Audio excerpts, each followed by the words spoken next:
What's up, everybody? It's Ted with No Nonsense News, Friday, October 23rd, 2020. So, every time I come to you guys, well, anyway, once a week at least, I tell you, get out of California. And when I say California, I mean all large Democratic run cities because they are all very similar and going down a similar path.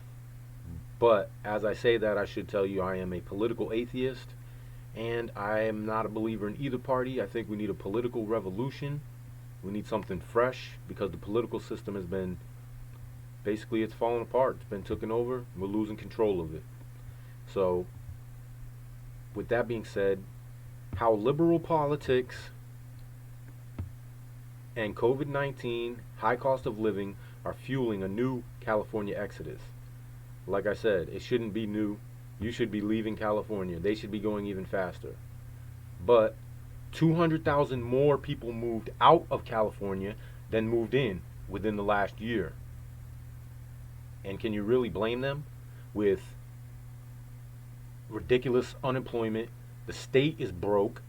You got stringent gun laws. Cost of living is out of control. Rent was out of control. You got homelessness. Everywhere you look out there, there's homelessness. And this in California is basically a shining example of what you're going to get if you put that party in the White House. This is what they'll do to America.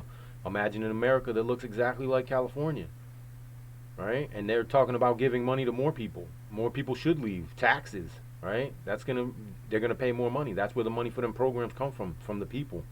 So, I mean, I'd leave any big Democratic city, but maybe you can go to other places in that state but you still have to deal with that governance, probably. But it's just more what I'm saying about the Democrats. This backs it up a little bit because, like I told you yesterday, law enforcement has been saying publicly that they're bracing for election day protests. Right here it is again today. New York PD and LAPD bracing for election day protests and riots. What I want to point out is for logical thinking people, both of those places are democratically run. If you had a big lead like what the propaganda is saying Joe Biden has, why would you need to protect these cities where they're supposedly filled with Democrats? What do you need that for? But then again, look how we act when our favorite sports team wins a championship, right? This is what we're devolving into. Anyway, at last night there was the debate, which was pretty normal actually. It wasn't nothing like the last debate. There was a couple moments, but for the most part, nothing special.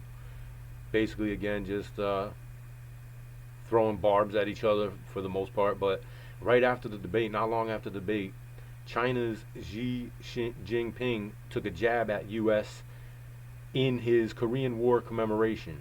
Chinese leader Xi Jinping condemned unilateralism, protectionism, and extreme egoism in a jab at the United States made during a rally Friday to mark the 70th anniversary of China's entry into the Korean War. Okay, so basically, we know tensions are going up. We got to keep an eye on this. This is truly developing. I don't think this is getting enough airtime as it needs. This is looking like a Cold War. Let's just keep in mind, in the past couple weeks, you've had China running drills where they're practicing taking over Taiwan. Okay, and they want to bring it back to mainland China. They're claiming that they own it. There's a big thing all going on right now. America is bringing weapons over to Taiwan, and now China's angry, and they're saying, it's in this article, they're saying, which is on AP, go check it out for yourself, if the United States goes through with bringing those weapons to Taiwan, there's going to be repercussions. Okay? Like I said, you got these guys, they've been doing drills already taking over Taiwan. You got, just yesterday I told you guys about U.S. putting more sanctions and restrictions on Chinese companies in the U.S. Okay?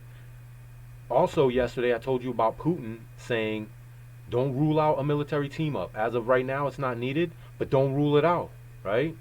Now today, you got the United States Marines running drills, preparing for future war. U.S. Marines are running island hopping exercises, practicing destroying missile sites over fears of future war with China.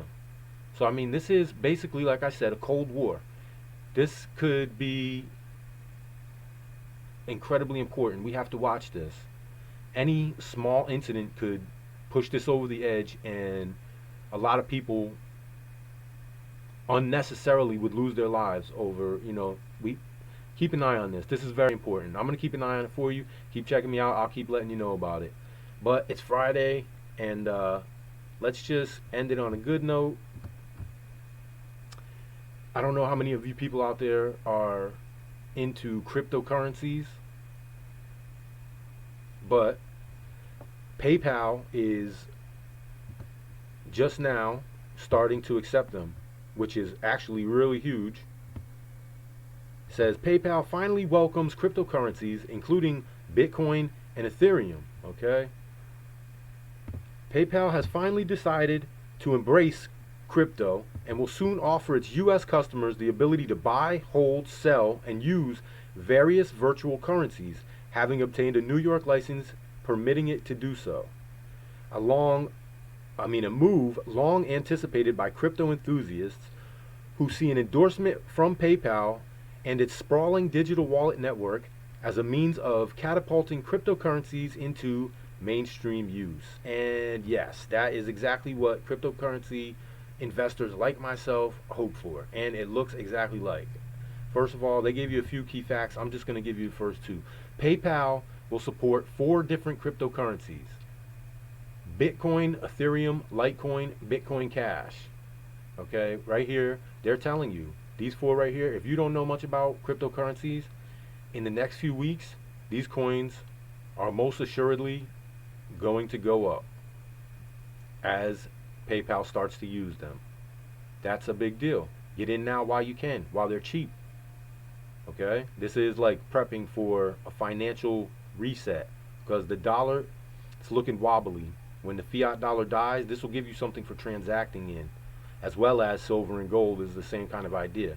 Anyway, the next bullet point is, in the next few weeks, the U.S. users will be able to buy, hold, and sell cryptocurrencies in their digital wallets before being able to use them as a funding source at the company's 26 million merchants from early 2021. Okay, so this is huge right here, because for anybody who's in cryptos, it's kind of cumbersome to get in and out in the exchanges. You have to go from your bank, take your fiat currency, put it into the exchange. When it goes up or down, or whenever you want to take your cryptos out, you have to go through a process of getting them back turned into fiat currency before you can spend them.